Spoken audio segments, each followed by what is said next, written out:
Ada ayat Al-Quran yang sering kita baca, qad aflaha man zakkaha. Sungguh beruntung orang yang membersihkannya. Wa qad khaba man dassaha. Sungguh gagal atau merugilah orang yang mengotorinya. Jadi kita tazkiyah itu artinya membersihkan diri, lawannya adalah tadsiyah, dassaha.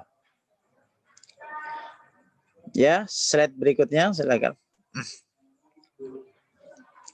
Jadi tazkiyatun nafas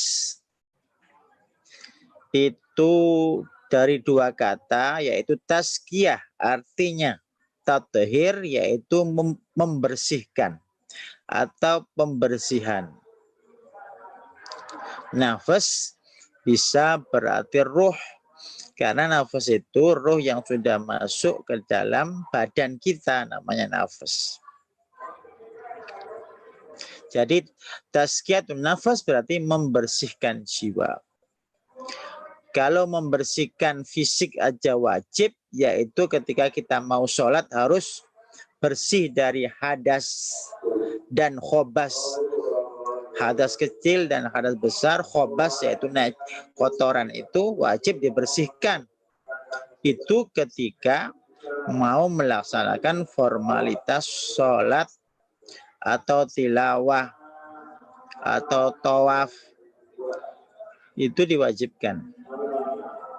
Maka ayatnya kan, innahu laqur'anun karim fi kitabim maknun la yamassuhu illal mutahharun. Jadi yang boleh nyentuh mushaf itu orang yang bersuci, itu secara lahirnya. Secara batinnya, kalau jiwanya kotor, kalau jiwanya najis, kalau jiwanya junub, tidak diperkenankan menyentuh makna-makna yang terkandung secara dalam tentang ayat-ayat tadi. Maka perlu dalam menerima cahaya Tuhan ini perlu pembersihan kaca batin biar bisa memantulkan cahaya-cahaya Allah Subhanahu wa taala. Dan ruh ini yang sebelum ditiupkan ke tubuh kita itu kemudian menjadi dalam diri kita ini bisa berupa al-aqlu atau kalbu, lahum qulubul la yaqiluna biha, hati yang untuk berpikir.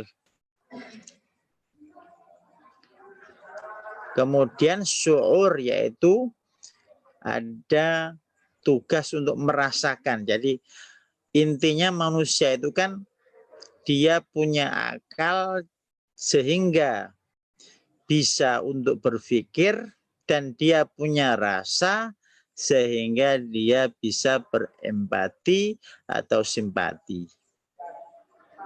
Dua keunggulan manusia di sini.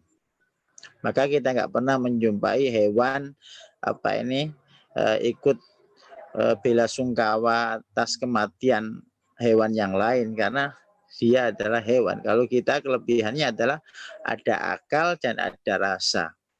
Bagaimana kalau manusia itu tidak menggunakan akalnya dan tidak mau ikut merasakan, peduli pada perasaan orang lain? Apakah itu masih manusia?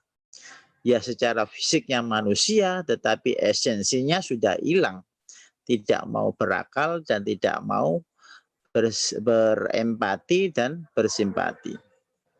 Maka inti manusia itu adalah akalnya, dan inti akal adalah moralnya.